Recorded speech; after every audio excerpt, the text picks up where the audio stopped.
Hey, what's going on YouTube? It's been a while, been trying to figure out what deck I wanted to play this format. Zoodiac Tri-Brigade did get an updated list. I was going to upload that. The problem with it was, it's just not, I wouldn't say not good enough, it's alright at like a local level, and obviously there's nothing bigger than that going on at the minute.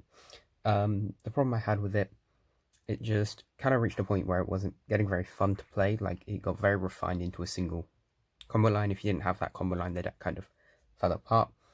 And I wanted something with a bit more sticking power to it, something a bit more meta relevant, and invested in Eldlich. Of course, this is the first of three.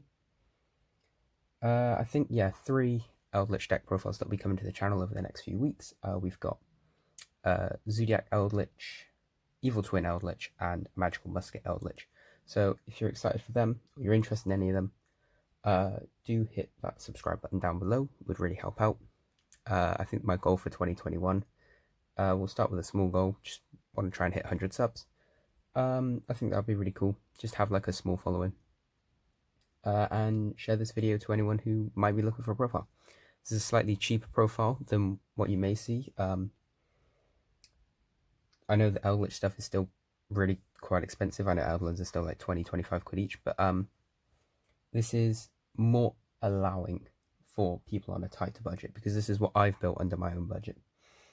Yeah, let's jump straight on in. So, see, we're not running like full play sets of some of the more expensive cards, and I will give explanations as to why that is. So, for monsters, we're going to start off with, of course, 2 copies of the Golden Boy in gold rare, because I can't afford the secrets. This card's incredible. It's really good removal, and it also turns on all your back row, obviously. You play 2 because if you draw 1, it turns off your Scarlet Sanguines, which obviously you don't want. You want those cards to be live. So playing 2, that lets you get one of them into circulation without having to like ditch a resource just to dump this into the grave by sending a card on your side of the field. So playing 2, definitely optimal there. I think even if I owned 3, I wouldn't play 3. But yeah, this card looks really good in gold rare, to be fair. They did a really good job on the new gold rares. Then for our Zoodiac package, this is quite standard. We're just playing 3 Ram, 1 Bunny Blast, 1 Thoroughblade, and 1 Whiptail. So this is your sort of standard lineup for Zoodiac Eldlich. It's different to a regular Zoodiac deck, and the reasoning behind that is that you mainly want your protection effects, so things like Bunny Blast protecting from targeting spells, and Ram protecting from targeting traps. This is basically what you're playing the Zoos for, is you make a giant that can't be targeted by either spells or traps, and then you blow up your Cursed Eldland, you blow up your face-up continuous traps, things like that, and you just get the resource game going while also providing interruption on the opponent. Thoroughblade's nice for the draw, but it's not kind of necessary. I might actually experiment with playing no Thoroughblade and playing a second Whiptail, just because Whiptail is really nice for the non-targeting, non-destruction removal that is the banishing effect after it's battled something. So you can crash into a Dragoon or something like that and clear it off the field that way. You only play 6 because, as well as Barrage and Tenki, that gives you 10 ways into a Zoodiac, which is a quarter of your deck, which is obviously enough for that to be a really consistent line of play going first. For hand traps, I'm playing 3 copies of Ash, 3 copies of Bell, and 3 copies of Skullmeister. So the reasoning behind this as the hand trap lineup for this format is we're in a very graveyard centric format. So, you know, getting the hit on things like Virtual World or Drytron. Ghost Spell can hit the Drytron Ritual Spell, which is quite a cool interaction. Ash is just generically always good, and Skullmeister stops things like Shen, Qinglong, Chooch. You know, it's a really good lineup of hand traps. You will always have something you can hit. Bell's probably the weakest of the 3 in my personal opinion. But I definitely think that all 3 of these are better than Nib and Imp in this format for sure. Or at least especially in the main deck. So that's it for the monsters. It's a relatively small monster lineup. bigger than the spells. We're not playing many spells at all, actually, in this deck. So playing 3 copies of the Cursed Eldland so that we can search our golden land traps and also pitch one into the grave to start that little resource loop so that we end on Sanguine and Conquistador going first, as well as a Trident. So that's 2 pops and a very powerful recursion engine, as well as any of our back row that we happen to draw. 3 copies of Tenki. It's just extra ways into your zoos. So is the Barrage. And then, just because sometimes getting ashed can hurt quite a bit, I am playing 2 copies of Triple Tactics Talent. These are basically filler. I may swap them for a different trap card when I find one I'm happy with. The only problem regarding my back row is that I cannot afford Ice Dragon's Prison. Otherwise, that would be a definite, card that I would play in this list. If you have any suggestions on a trap that I can play, or just any kind of back row I can play to replace the talents, do let me know. And I will give it a look, and I will possibly take on your suggestions into my own list. That's it for spells. It's pretty straightforward. It's just you want to get ways into your 2 engines. Eldland gets you straight there. Eldland combos really well with Trident as well, because you can pop the Eldland to get into the grave to trigger its second effect. And of course, Eldland plus Barrage is your full combo. So that's a really, really cool interaction, because you can activate the Eldland and then pop the Eldland again with your own Barrage, so that you get a monster and a mill, which is really, really powerful. Traps, like I said, very, very standard here. 3 copies of Sanguine to summon out the Eldlich from the deck or grave. 3 copies of Conquistador because it's a non-targeting destruction, which is really, really good. And 2 copies of Wakero because getting the banish this format is also really, really nice. Banishing things like a Shen Shen or a your opponent's golden land traps. Banishing things like Alistair against Invoked Dogmatica.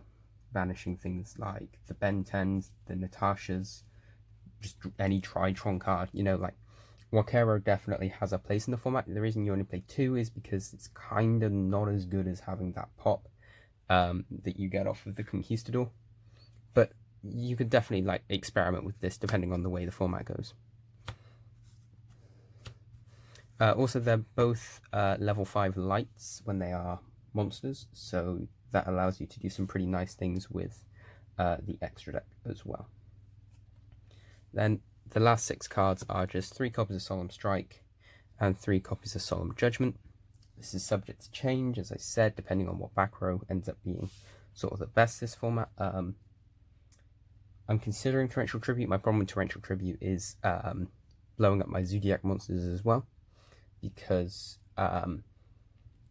the payoff on the card is huge. I'm not denying that, but I would rather have access to my Trident so that I can then make Zeus and then have an even more powerful version of Torrential Tribute on demand than I think a trap card that will also destroy my field presence. And I guess the other upside to Zeus over Torrential is Zeus sends back row as well, so it clears the back row and it also dumps your Eldlichs and your golden lands into the grave for you to use during your opponent's turn. Or during your turn, if you've not activated them. That's it for the main deck. It's pretty standard, pretty straightforward. It's just kind of swapping out some of the more expensive back row for slightly less expensive back row. So things like Judgment are definitely a lot cheaper than Ice Dragon's Prison. You don't need to play the talents, like I said. You can play pretty much any spell or trap card that you can think of. That's kind of a flex spot there. It's just that we have a lot of hand traps at my locals, so having the access to talent to get some extra cards and rip the opponent some advantage, that's pretty nice for my personal situation. You guys may have something that fits better in yours.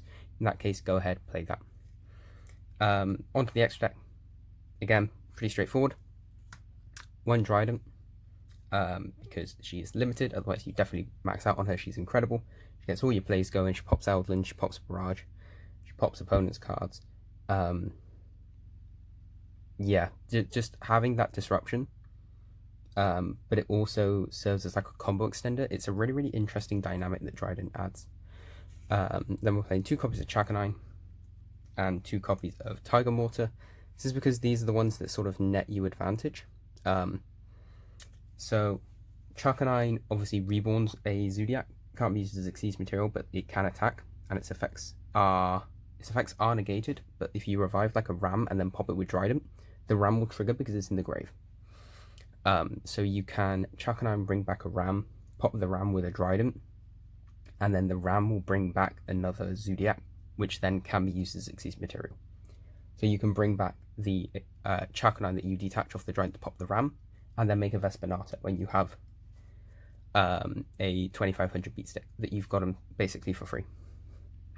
Tiger Mortar then serves to stick material under your Zoodiacs, so if you bring back a Trident, tucking a material under it just so that the Trident is then live again. The other Zeus we are playing 1 copy of Borbo because he makes Zeus incredibly easily, and 1 copy of Hammerkong because Hammerkong provides, I believe it's targeting protection at the cost of detaching 1 during each end phase, not just your end phase. So he's not live for very long, but when he is, sometimes that targeting protection is just really, really helpful if you don't have access to like the ram or the bunny blast. So I mean, it's also just a free Xyz material underneath the more important Xyz, so I reckon you still play it. But if you don't have the access to it and you do have like 2 copies of Borbo, I reckon you can probably get away with it. That's that for the Zoo Xyz. It's a pretty standard lineup. You know, you just kind of make enough to make a big Zeus with 4 materials, I believe it is. That's your kind of your goal. So that's what we're going for. Speaking of Zeus, there he is. There's the big boy. I'm only playing 1 because I can't afford a second. Or at least I don't think it's worth investing in a second at this very moment, when 1 is doing the job perfectly fine at a local level. This card is insane. It probably will get limited at some point, if not banned, just for the absolute craziness of not once per chain send everything except itself to the graveyard. As our kind of replacement for the second Zeus, although I do think this card has sort of a completely different purpose, and I think it does its job occasionally better than Zeus. That is the Vespernato. This thing is basically a free 2500 beat stick off of any Zoodiac. It can't itself then be used as Xyz material for that turn, so you can't like summon it, attack for 25, and then make a Zeus. But just having 2500 attack applies some really good pressure, sort of late game, when you can just summon a Zoo, make a Hammerkong, and then make this, and then attack for 25. So I think this card's incredible, and I think it's definitely a staple in like Zoodiac lists, with the exception of the Tri-Brigade build, because that's more link focused. But no, I love this card. It saved me a lot of times, and it applies a lot of pressure when you're in that sort of grindy state where 2500 is suddenly something that needs to instantly be taken care of. And then, even then, when they do take care of it, it reborns a level 4 from your grave, which is all of your Zoodiacs. So they're really, really powerful cards. And then the last Xyz we're playing is the 1 Constellar Pleiades. This is because all of your golden land traps are light level 5s, so you can make this dude. And he's a quick effect return to hand, so you can get rid of things like sort of just any kind of comeback play that your opponent might have. So if they revive a Shen, you can shuffle that back into the extra deck. If they... I'm trying to think what Drytron does as kind of a recovery play. If they try and make Natasha, you can bounce it back to hand. You know, there's things you can do with this card that really do offer a fair old bit of utility. I do apologise for the terrible condition mine is in. It was just buried at the bottom of my vault because I thought this card would never see play again. Links. Just as a forewarning, this is definitely subject to change. I just, wanted to show you guys this list when I had the chance. So, playing the 1 copy of Geonator Transversa, this pressures your opponent into playing into the correct zones, and if they don't, you can massively punish them for it. You can give them like a attack mode Conquistador, and you can take the whatever they summon there. You can take their Shen, their Utopia Beyond, things like that. It's really good card. It definitely changes the way that higher level players have to play, and I think that's really cool. One Masquerena. This is to make our Cerberus and our Unicorn. The reason I'm playing the Nightmares with the IP is because I do not have the current access. They're in the post, they are on their way for a Ozza the Earth Charmer Immovable and a Link Spider. But when I do have access to those cards, they will probably replace the IP Masquerena and this Borosaur Dragon here. You would still play the Nightmares, although I'd play Phoenix over Cerberus. Simply because the Nightmares serve as sort of removal of problem cards. But these two here are kind of just placeholders. They're generically good links. So making Masquerena off of 2 Golden Lands, or a Golden Land and an Eldlich, to then summon a Unicorn on the opponent's turn, that's pretty good. But the Ozza and the Link Spider are just, in my opinion, better when looking at the metagame, because there's a lot of Earth decks running around, so having turning a Golden Land trap into a Link Spider, turning that Golden Land trap on for the end phase, and then turning that Link Spider and any other monster you control into the Ozza, to then reborn things like a Zoodiac from your opponent's grave, if you're in the mirror, or a virtual world that they might need. It's free materials that you can steal off of them, and you can even like steal them off them and then make a Unicorn, so that's really cool. Or the Geonator. So I'll definitely be playing those two when they arrive, and that will be in place of the Borosaur and the IP, because the Borosaur is quite hard to make, and even then I don't know if you need the kill power, considering that you have access to Zeus and Vespinato. The Nightmares I'd keep. They're really powerful, like I said. And yeah, with the Ozza, you can also do crazy things like you can reborn Pancratops if your opponent decided Pancratops against you. So they're just two much better link targets than the IP and the Borosaur, because you very rarely make Borosaur, and when you do, it's kind of just a win more card. So I personally wouldn't run it if you have access to those two links. I do know Ozza's gone up kind of drastically for a rare, but if you have one in your bulk from opening packs, definitely play it. Side deck, just really quick. It's really straightforward, quite simple. I'm playing 2 Alpha, 1 Pancratops. This is my going second package to sort of out problematic boards, problematic monsters. And then we're siding 3 copies of Droll for the Drytron matchup, because this basically ends their turn. This card's crazy against that deck. Spells. Drytron just really scares me, and so does Virtual World with Calamities. So 3 Dark Ruler, because when you side this in and they know you've sided it, that really pressures them to shotgun the VFD, and if they shotgun it, they can only pick Light or Earth. So whichever one they don't pick, you can then capitalize off of the other engine. And then this also stops Vanity's Ruler, which is just incredible. 3 Cosmic, get rid of Virtual World spells and traps, and just generic back row. 1 Call By, just in case.